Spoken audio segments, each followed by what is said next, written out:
Hello everyone and welcome back to Klein Tuin Zoo. So I know it's been a while since we've been in Klein Tuin Zoo and just a while since I've uploaded, and the reason was because I was making my mini park called Chorus Reptile Park for the Pronation Mini Zoo competition, and after I finished it I was feeling a little bit burnt out, so I decided to take a break for a week or two. And by the way, if you haven't seen Chorus Reptile Park, I'd just recommend checking it out. It's only 4 episodes, and you actually only need to watch the last one because I have a tour of the whole place in the last episode. But anyway, today I am building a waterfowl exhibit and flamingo exhibits. So yeah, just a water bird day today. So I was planning on talking over this time lapse, but I don't know. I'm not really feeling in the right mindset to talk over time lapses. I find talking over time lapses a bit more difficult than talking in like real-time portions. I guess it's just because I don't know, I'm kind of not in it. If like in the real time I'm there, I have control, I'm talking about what I'm looking at. Whereas time lapse is just, I feel a bit like maybe just disconnected from the video, which is why in the past in Zoo Tycoon 2 I had a time lapse, but it was silent, just had music over, and I only talked in the real time portion afterwards. So I think I'm just gonna do that now.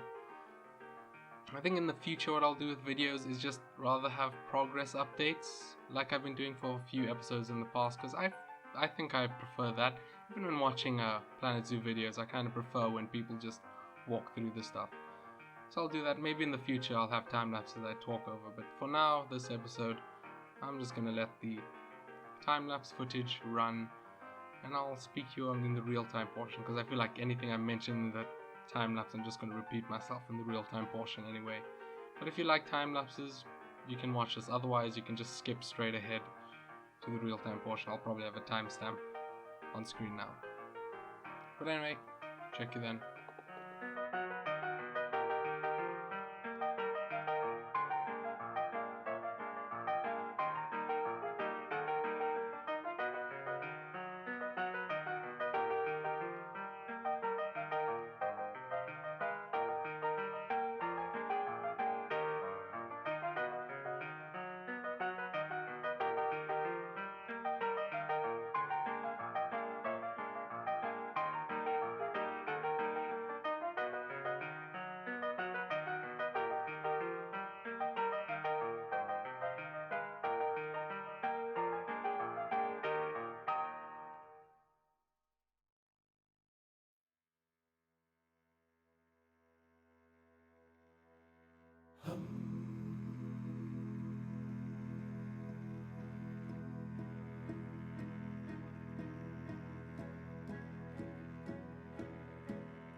Okay everyone, welcome to the walkthrough portion of this episode. So we'll start off here by the entrance, and as you can see from outside the gate, you can see some flamingos. So yeah, I have it right here next to the wall. My thought is, I don't know, I guess if someone's either walking down or like you're driving past in your carriage, you'll see these cool little funny pink birds, or you'll probably actually hear them first because flamingos are pretty loud, and you'll be like, ooh, there's a zoo here, maybe one day I should bring the kids over and come see all the fun crazy animals. And also kind of builds up hype while you're waiting for someone's buying your tickets and you're waiting here and you're just looking at the flamingos and you're like, ooh, I want to go see all the other fun animals that this place has. So yeah, pretty basic exhibit, but it came out a little bit better than I thought it would, because I thought it was going to be a little bit boring, but it didn't turn out too bad. So yeah, you can see over here I do have like a makeshift staff gate that the staff can go through, but or this is what you'd think the staff would go through. In actual in-game gate, I managed to hide the staff gate in this little wall here, this little shelter piece. I initially did have the staff gate sunken down to the ground, and for some reason this map doesn't allow me to sink the staff gate fully in, so you had this big wooden frame on the bottom which didn't look too great, but yeah. Then I realized, oh yeah, just put it into a little shelter over here. So this little shelter of course isn't for flamingos, this is for geese, and these are some of the art shape or also alphabet waterfowl I made. I made a big old set of these waterfowl. I was only supposed to make a few to fill up the waterfowl exhibit and the flamingo exhibit, and I got a bit carried away and made like 25 different models. So there's a whole bunch of different stuff here. If you want to add this to your own park, there's a link in the description to the Steam workshop. Feel free to check it out. So yeah, these are supposed to be Greylag Geese, so we have 2 just chilling in their nesting chamber. We've got like another 3 more over here in the water. I don't know, because I think I might move them a little bit further back, because if you have them right next to the flamingo, you have this simple art-shaped animal and this realistic flamingo. They contrast each other quite a bit, but if you have them in the background, it's not so bad, so I might just have them sitting down there. Actually, I'm not too sure if Greylag Geese can go with flamingos, because Greylags can be quite temperamental. Yeah, but anyway, the pond, I was thinking maybe I'd do my typical plaster thing, have some funky shape, but I was like, let's go a simpler route, and I just used some of the limestone pieces, this like wall and the curved piece, and then just made some ramps. But take out the water there, you can see. And of course you got a box.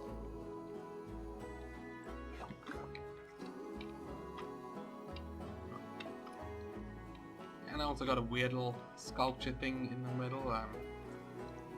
Yeah, I'm not too sure on that. I don't know what this is supposed to be, but I felt like I needed a sculpture of some sorts in the pond, so did that. And yeah, I also decided to add the in-game feeding thing for the flamingos, sunken into the ground. And I did put a keeper in here, and the keeper can actually pull this up, and the flamingos do eat from that. So I think in the future I'll just sink these feeding things into the ground, because I don't really like them when they raised up. Oh, and here's a cool little thing I did with these rocks surrounding these water features. I initially did it in the waterfowl exhibit and decided to carry it over here with the flamingos. So yeah, and then this is a really neat way to kind of hide the steep, like you can see the terrain kind of just dips down there. So just by having this thing, it kind of hides that away. Same thing with here.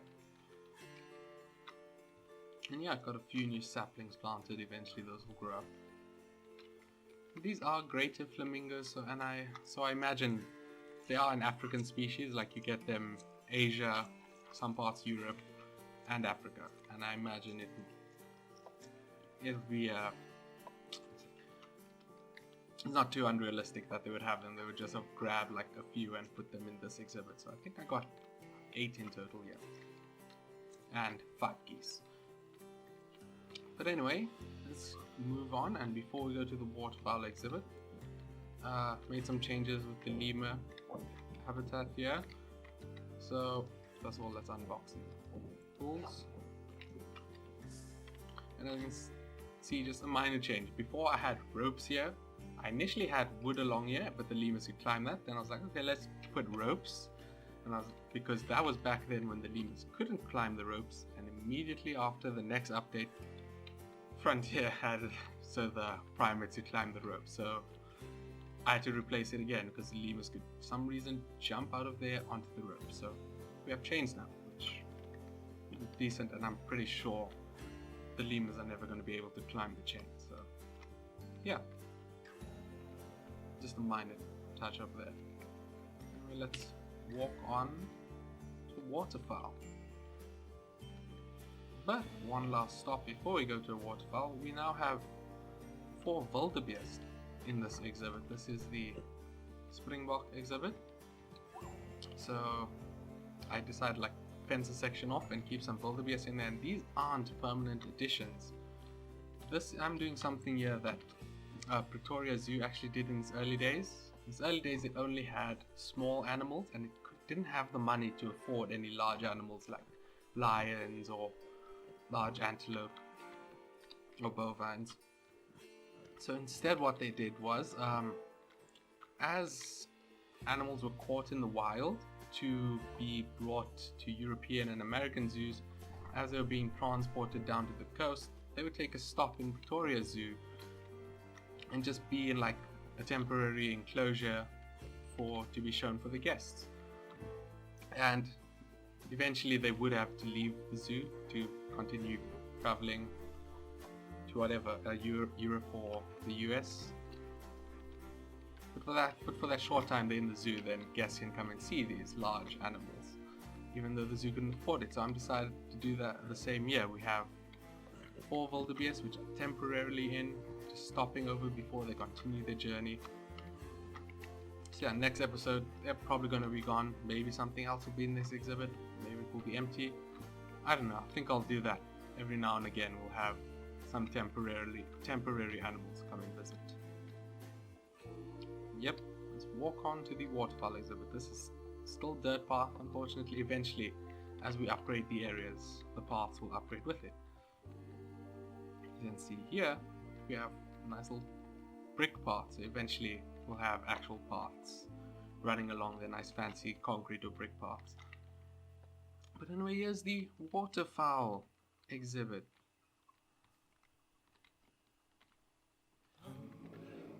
So this exhibit itself, I took architectural inspiration once again from the old Grooteskeer Zoo down in Cape Town, and I was able to find a blueprint online, so I'll put that on screen now so you can kind of see blueprint and see how I incorporated it into the park. So obviously I had to make some changes. The actual exhibit was on flat terrain, and this one I incorporated a bit of an elevation change. So we have this little, I don't know, raised area up here, and I added my own little lion statues over here to kind of frame in the actual lion exhibit in the background.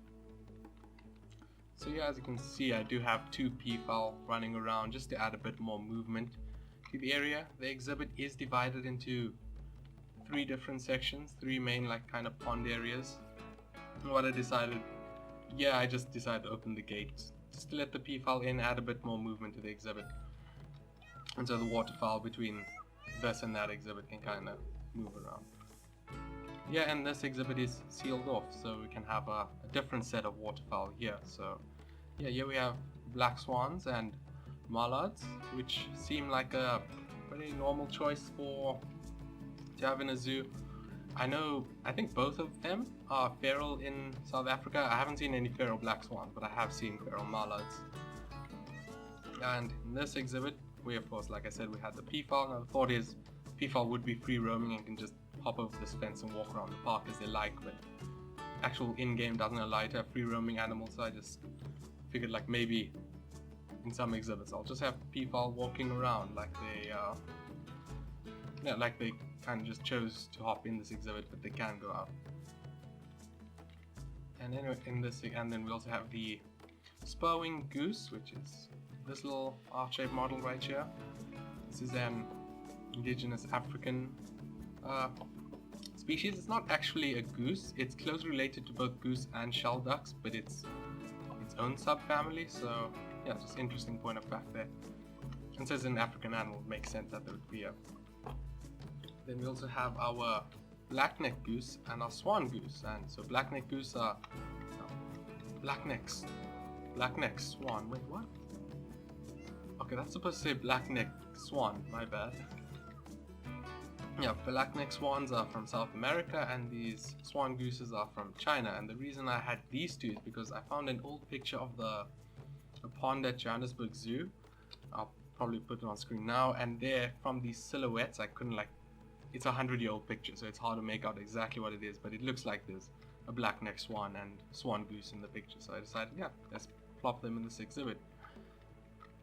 Oh yeah, and just another extra point is the water I've been using isn't exactly 100% clean. So if you don't know, there's this feature in game where okay, I can't put the water back now. What? Peafowl, move.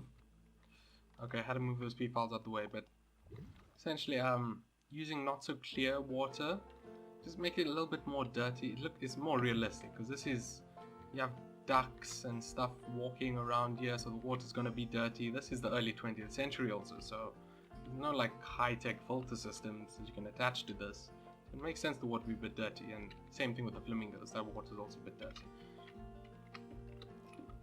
And anyway, I have another little duck here. This is supposed to be a yellow-billed duck, which isn't any of the species mentioned here, and my thought is this would just be a wild duck that just saw the water and decided to come chill in here. So he can fly off and probably will.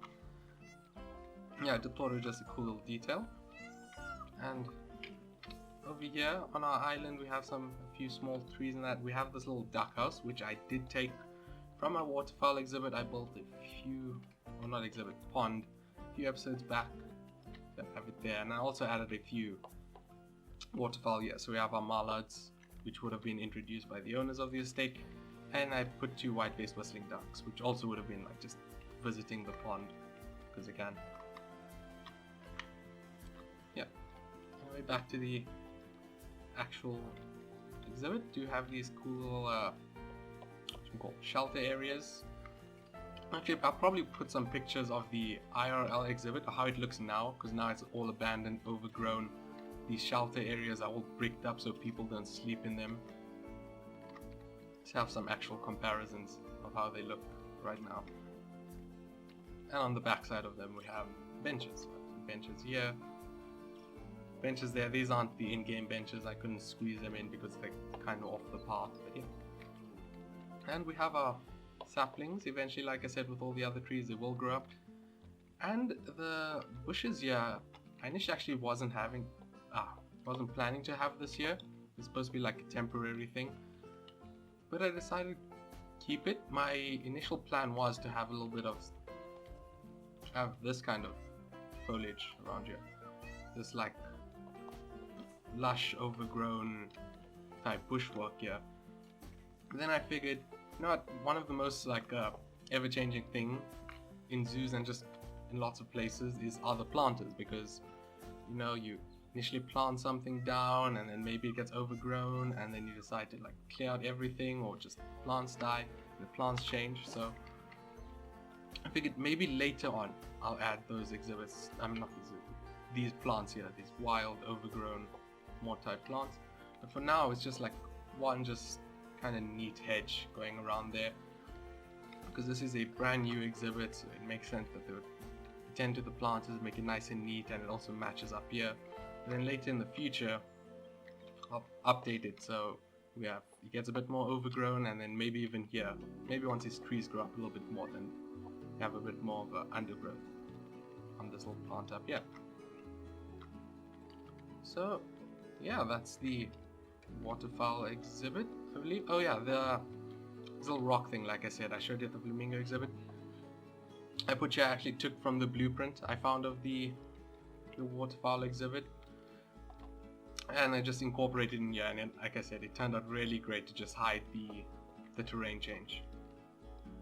Oh yeah, and just one more additional thing about the plantings is yeah, these pine trees, they were initially planted here, so I could have pulled a little bit of a cheaty thing and moved them over to the side, but I figured, you know what, let's add a bit of interest in this path, and I decided keep the trees and then put some just have like a little planter in the middle of the pathway and a bench underneath. I'm not sure about this bench because it's a little bit too wide for this, but the trees are kind of like, you know, shows that you had to work around the foliage that was here, and also because I'm doing this thing where I have saplings and they grow up, I don't want to just tear down any of the big trees I already have, so yeah.